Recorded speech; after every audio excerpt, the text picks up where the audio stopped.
Stålmannen får konkurrens av vardagshjältar, hiphop-samurajer. It is a black superhero.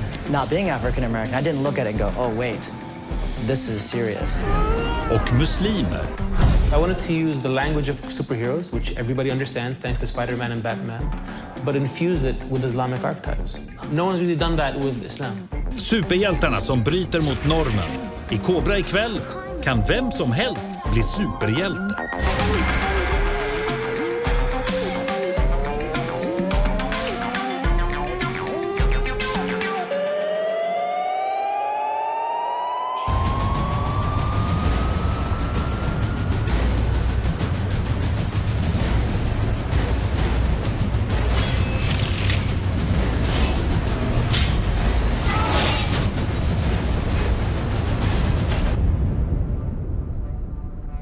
Vit, manlig, muskulös och i trikå.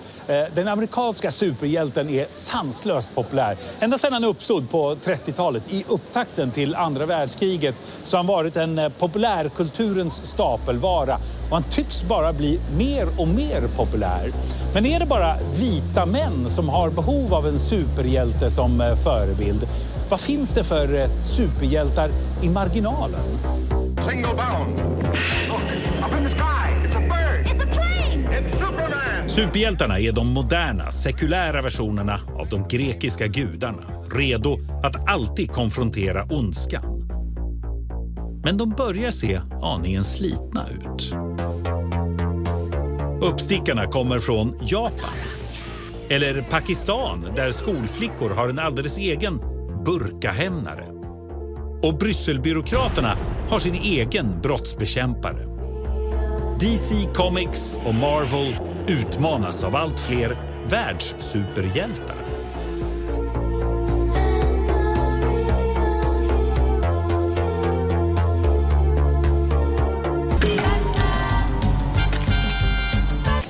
I den muslimska världen kanske det kan behövas någon som kan handskas med superskurkar i stil med Osama bin Laden. The 99 är precis den motkraften. Historien om 99 unga superhjältar som var och en bär på en av Allahs 99 dygder. Den har gjort segertåg världen över och hyllats av superhjälten Barack Obama. Where is Dr. Muttal? Right here.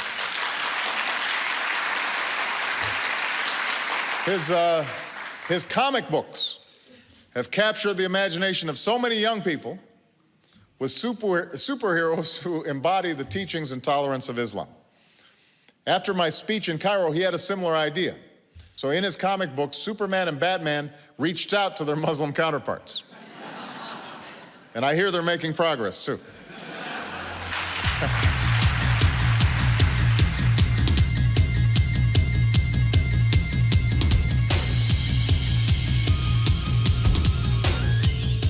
I worked for Marvel Comics for 20 years, and I'd never seen anything like this. The animated version is now shown on TV in 70 countries, but was originally banned in Saudi Arabia. The people representing us in the media today are the people who scream the loudest or make the loudest explosions, but not necessarily people who I want my children to see as role models. In both East and West, the 99 has sparked controversy and acclaim. When people watch this and they say, this is Islam, it's not Islamic, that's Christian, it's Jewish, it's Buddhist, it's Hindu, it's human.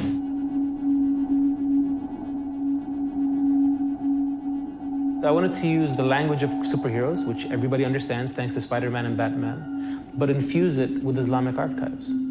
And so, the idea there was, what I wanted to share those values that I share with the rest of humanity. So I started looking into comic books and saw how the Bible has inspired Batman and Superman, how Greek mythology inspired Thor, etc. And so I thought, no one's really done that with Islam. Let me be the one to start that.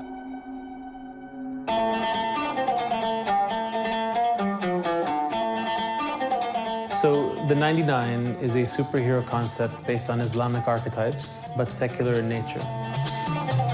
Berättelsen handlar om 99 försvunna ädelstenar som bär universums samlade visdom. När ungdomar från olika delar av världen hittar stenarna blir de superhjältar. Var och en med en av Allahs 99 egenskaper. till exempel den givmilda eller den nåderika. The gemstone was not meant for revenge. Then what were they made for? To make things better. Mine has made things better. For me. All of us who have newer stones need to work together to help everyone else. You know, Hollywood, the bad guys are usually Muslim or Arab or both, right? And so if you keep seeing that message, you are bad, you are bad, you are bad, I believe if you tell a kid enough times when they're growing up that they're stupid, they're going to start believing that they're stupid. And if you tell them enough times they're a terrorist, they're going to start believing they're a terrorist. When you start identifying yourself as extreme, then what's to come is going to be much worse than what's there. So the question is, how do you get in there and change the perceptions? And so the use of media is something that's been tried and true. For example, the Cosby Show in the United States, still the third most watched TV series in history, changed not only how white America saw black America, it changed how black America saw itself. Dr. Naif al-Mutawa föddes här i Kuwait men utbildades i USA. Vi träffar honom på hans psykologmottagning i Kuwait City. We, as human beings, we all have deficits, and so we look up to somebody who we want to be like. I mean, like for example, one of my deficits is I speak too fast a lot of times. I do things quickly, which is probably how I broke my leg. And so the people I admire, for example, are people who are more calm and relaxed. And I won't even be calm when I'm dead and I'm in my grave. I won't be calm. And I don't think it's about superheroes. It's just about role models. What you see happening is kids between the ages of 6 and 12 like the superheroes. At 12, they like different superheroes. The new superheroes are the football players, the basketball players. Those become the heroes. And then eventually, depending on what they do with their life, it'll be this doctor, this lawyer, this president, this prophet, right? If you look around Kuwait, how many people grow their beards and walk around in the way they think the prophet, peace be upon him, was wearing? They're wearing their superhero costume. This one he really nailed. I think this is, Nora the Light. I think it's like a very visually strong costume, and she really does almost seem to be like glowing all the time. And she looks like an Arab girl. Yeah, she does. It's good, isn't it? Some girls cover their hair, some girls don't. One wears a full niqab. It's about diversity. So in the world of the 99, it doesn't matter how strong you are. What matters is the problem, and are you the right person to solve that? So it's about context. Inom islam är avbildningar av profeten Muhammed strängt förbjudna. Genom att ge Allahs egenskaper åt 99 tecknade superhjältar blev serien hårt kritiserad av rättrogna muslimer. This 99, there are some idea clash with the Holy Quran terms and with the tradition of Prophet Muhammad. The idea of portrayal of Muslim characters is very controversial. I've been attacked repeatedly. Now there's a new wave of attacks actually here in Kuwait happening, accusing me of apostasy and all this stuff, which is not fun. But that happened in the beginning in Saudi, where it was banned and unbanned and rebanned and kind of banned. But now we're on TV on NBC3, which is the largest Saudi network. So I was able to work through that. I got accused of mocking Islam because they measure Islam by how long your beard is. In terms of the US, I got attacked for being too Islamic. The president of the free world talks about your... What could go wrong? Well, we got a fatwa from Fox News. Obama's Muslim and this proves it. He's trying to brainwash your kids using Sharia superheroes.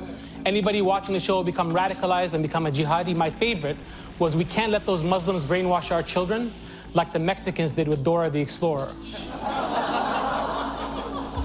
You can't make this stuff up. Frank, I'll see you tomorrow? Yeah, I'll see you. 1 o'clock tomorrow, yeah. Resten av USA tog dock emot The 99 med öppna armar. Och DC Comics gav nyligen ut ett album där Batman och Superman kämpar sida vid sida med The 99. Och det slutar inte där. And so yesterday Marvel introduced their first Muslim superhero. So in terms of, helping more characters who are identified as Muslim being the good guy versus the bad guy, according to others, our work had a lot to do with that. For me, the problem is not in fundamentalism. The problem is when the noose is tightened around those that don't think in that way. This is the biggest fear I have for myself, for my children, for the future of this part of the world. And so for me, I feel a very strong personal responsibility and accountability to do what I can do. And this is my contribution.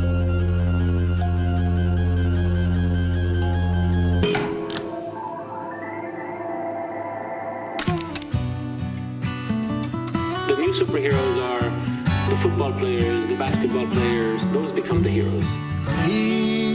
Heroes, everybody needs heroes. Even heroes need a little help. Heroes can't always be heroes. Who's gonna save the hero from himself? Det land utanför USA där superhjältar fått ett andra naturligt hem är Japan. Det finns en uppsjö japanska superhjältar redo att ta emot alla hot som kan tänkas uppstå mot samhället. Det finns till och med superhjältar som kan råda bort på det problem att det finns för få rulltrappor i tunnelbanan.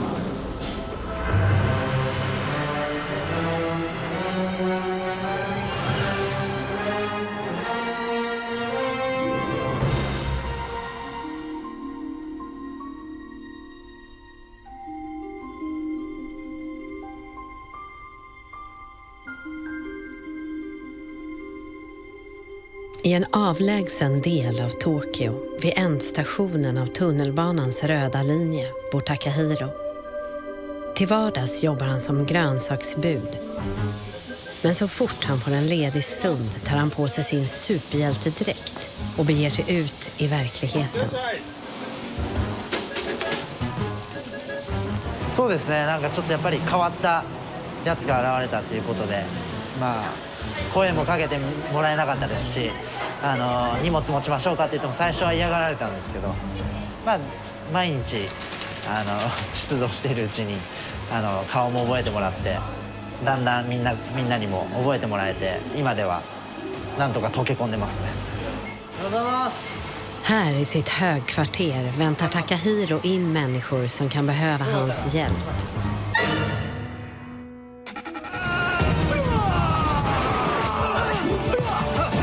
Takahiro valde sin outfit från en av Japans mest legendariska superhjältar. I Sverige är den mest känd som den gröna karaktären i serien Power Rangers som sändes under några år i början på 90-talet. Men originalet är krigaren Midoriri Senshi från den japanska superhjälteserien Super Sentai Gorenja. En omåttligt populär tv-serie som rullat i Japan i nästan 40 år.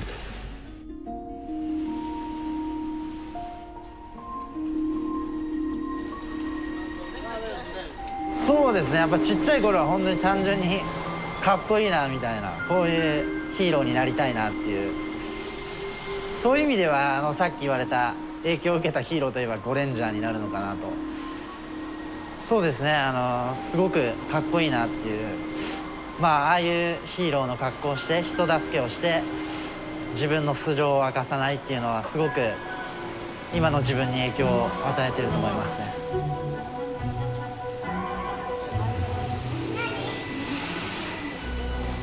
Det finns också en annan poäng med att Takahiro bär mask. 日本人っていうのはやっぱりなんか人に声をかけたりとか、人に助けてっていうのがすごく苦手な、もともとそういう人たちが集まってて、やっぱシャイな人が多いんで、キャラクターが欲しいというか、そうすることによってやっぱり人々が頼みやすくなるというか。 Takahiros vision är att han med sin insats kan få hela staden att förändras. で今はいろんな方がベビーカーを持ったり荷物を手伝ったりっていう街に今方南町がなりつつあるんで、僕がスーパーヒーローになるっていうよりかはもうなんか街自体がスーパーな街に、今 なっていくつつあると思いますし、それが理想ですね。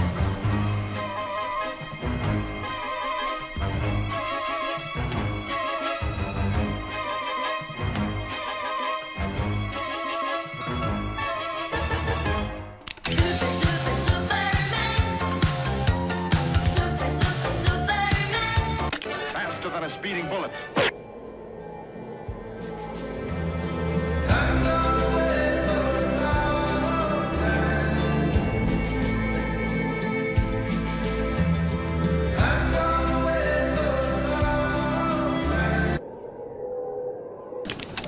I slutet på 90-talet föddes superhjälten Afro Samurai. Han var en mycket märklig blandning av japansk krigare och hiphoppare. När animeproducenten Eric Coldron skulle göra tv-serie av Afro Samurai gjorde han ett genidrag. Han kontaktade skådespelaren och serieälskaren Samuel L. Jackson.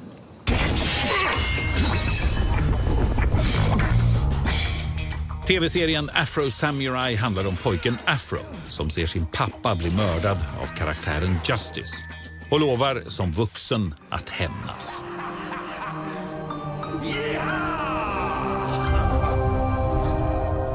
När tv-serien kom 2007 blev den hyllad, vann otaliga priser, bland annat en Emmy 2009. Och den skildrar något så ovanligt som en svart superhjälte. I was producing in Japan, and I was working with this kids animation producer, and she was pitching me this very boring idea. But on her wall was this bizarre little toy, and it said Afro Samurai, and the samurai was spelled wrong, which I thought was funny. And then on the back it said, "This man does not know tears. This man does not know love. The only things the Afro-haired samurai knows and lives for is his revenge on the man who killed his father." Yo, Afro Samurai's coming! And we developed a pilot, and the pilot film we showed to Samuel Jackson. So it was lucky. It just got on his desk. I didn't have any direct connection to him. And he called us. And his voicemail was, "I am Afro Samurai." Hung up the phone. So that was the entire deal-making process. Nothing personal. It's just revenge. But the fact that it's Samuel Jackson is enough flavor, and the idea of his voice is so loud that you can actually completely remove all the rest of the expected elements, and he's suddenly extremely cool. The legendary #1 hit band. Its promise is power. It is a black superhero, but, you know, not being African American, I didn't look at it and go, oh, wait, this is serious. My aim is only to move forward. And I remember walking to a comic book store. The show had just come out, and I was looking at some toys, and I was looking at this Afro Samurai toy on the shelf. I was admiring my own work. And this young African-American kid was looking at it, oh, I'm gonna buy this, I'm gonna buy this. And I couldn't help it. I said, hey, you know, I produced that show. So he hugged me. And I'm sitting there like this, you know, and this African kid's hugging me like this. And I still remember his exact words. He's like, I didn't know I needed that, but I needed that. I realized that, you know, for his ethnicity and for being a young kid in America, he didn't have anyone to really attach to. Like a character you could feel like, I want to be that guy, like I could be that guy. So we gave Afro Samurai to the public, and this kid said, I really needed to have a hero who I could say, that's my hero. That's not your hero. This is who I look after.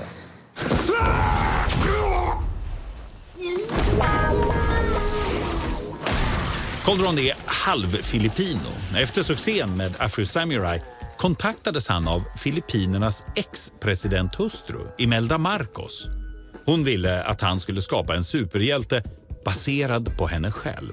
Och även om det verkligen behövs en asiatisk kvinnlig superhjälte var Coldron tvungen att tacka nej. Att skapa en fungerande superhjälte kräver fingertoppskänsla. Och etnicitet och kön ska nog inte vara själva utgångspunkten. And I'm a minority in this country, and, you know, my answer to that question has always been, you have to tell great stories, you have to make great characters. If their ethnicity is coincidentally this, you win the biggest victory. But if you try to put that on top and say, hey guys, you know, we need a Filipino character on TV, or we need an Indian character on TV, that always gets in the way of your storytelling. So, you know, when I worked with Samuel, we didn't really think about it or talk about it. We just said, it's you. It's going to be Samuel Jackson. So let's play with that character and in that world. Let's make him poor. Let's make him struggling. Let's make him, you know, really be a smart ass. So go on out there and take care of business. Whack that motherfucker. But that's the fun character to be. And then everyone's going to see you and say, oh, it's Samuel Jackson. It's not a character trying to push black issues. It's not a character trying to win any, you know, ethnicity awards or whatever. We're just trying to make fun entertainment. Superman? That's me. Den vita manliga superhjälten är normen. Och även om nu mångfalden ökar råder en skriande brist på kvinnliga superhjältar. För de finns ju knappt alls. Ja, i och för sig finns exempelvis Wonder Woman. Fast hon känns mer som om hon är tillverkad av män som suttit på ett möte och kommit på att det kanske vore bra med en kvinnlig superhjälte. Och då blir det ju som det blir.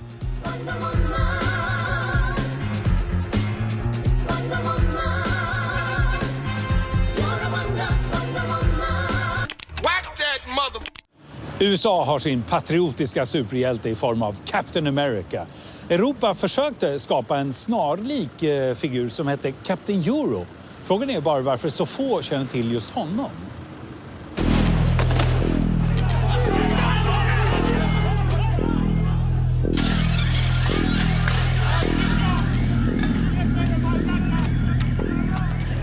Who are we as Europeans? Are we brothers or are we not brothers? And the tragedy is that citizens do not really understand the value of the European Union. We think it's there and it was easy to get there, but it wasn't easy to get there. And now in the modern times, the question is, can we work together towards the future? And the answer is yes, we can.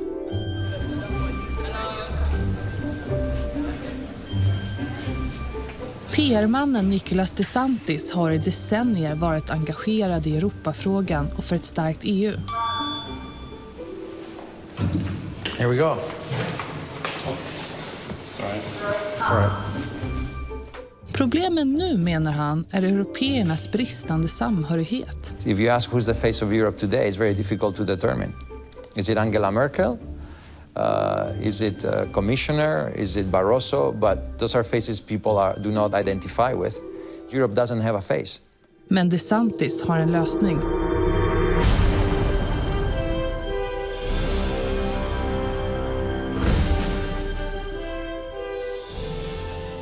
So, Veronica, I'm going to tell you about Captain Euro. Yes. So this is an adventure. Nicolas DeSantis skapade Captain Euro som ett sätt att marknadsföra EU och eurovalutan. People identify with cartoon characters, but they might not identify with a politician and they might not identify with sometimes a flag, but they do identify with Captain Euro. Yes, here is Captain Euro. This superhero... Superhjälten lanserades redan i slutet av 90-talet. Han skyddade Europa med logisk intelligens och kulturellt kunnande. Get your hands of that Van Gogh. His superpower is the ability to use intelligence to come out of difficult situations and the ability to convince other people to collaborate and cooperate with him to solve global challenges. The headquarters of Captain Euro, it's of course in the Atomium building in Brussels, where he has his offices and he's got all of his gadgets, weapons, vehicles. Here we can see all of the different characters involved with Captain Euro, like his sidekick Europa. You can see the bad guys here, the twins, Dr. Divider. The bad guys are speculators, people that make money out of other people's miseries. People that, I'm not going to mention bankers, but you know, a lot of bankers have been doing that for many years. Exempel på äventyr som Captain Euro löste är då Divider tagit allt vatten från Venedig som genast förlorade turistnäringen. Och enligt kreatören var hjälten en succé. We were shocked by the global response. So both internally in Europe and externally, everybody wanted Captain Euro. Meet Captain Euro. The way Captain Euro looks as if he would... We had journalists from all over the world who came to see this concept because all of a sudden Europe existed as a superpower. Svenska KDU valde att använda superhjälten i sin eurokampanj. EU-parlamentets dåvarande ordförande José María Gil Robles älskade figuren. Oui. Men britten Sir Teddy Taylor tyckte istället att Captain Euro var direkt farlig och borde dödas. This is not good for any of us, and it's not good certainly for Britain. The reaction was fantastic because people either loved Captain Euro or they really hated Captain Euro. So this is what we wanted. We wanted people to finally emotionally react to Europe Captain Euro har levt en tynande tillvaro i mer än ett decennium.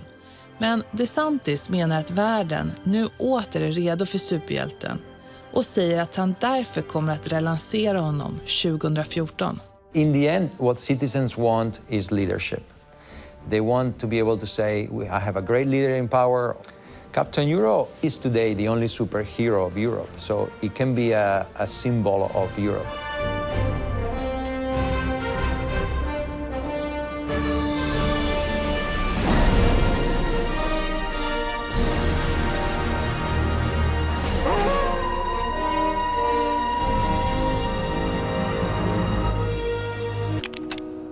A superhero suspect caught on camera. This new surveillance video shows a man in a Spider-Man costume who police say tried to rob a convenience store. If you were watching Channel 11 News this morning.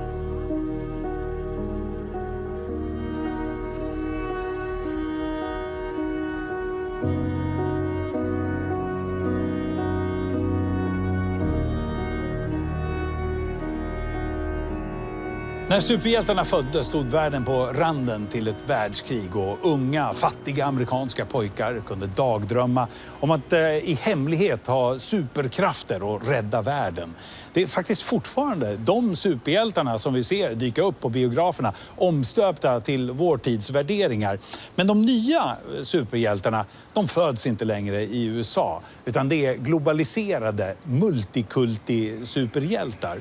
Själv har jag aldrig tyckt att superhjältar är sådär våldsamt intressanta figurer. Jag är å andra sidan vit västerländsk man, kanske inte den som har det allra största behovet av någon med hemliga krafter. Är man däremot en ung pakistansk flicka som blir skjuten i huvudet bara för att man vill gå till skolan, ja då kanske det är bra att ha en superhjälte som kan ställa allting till rätta.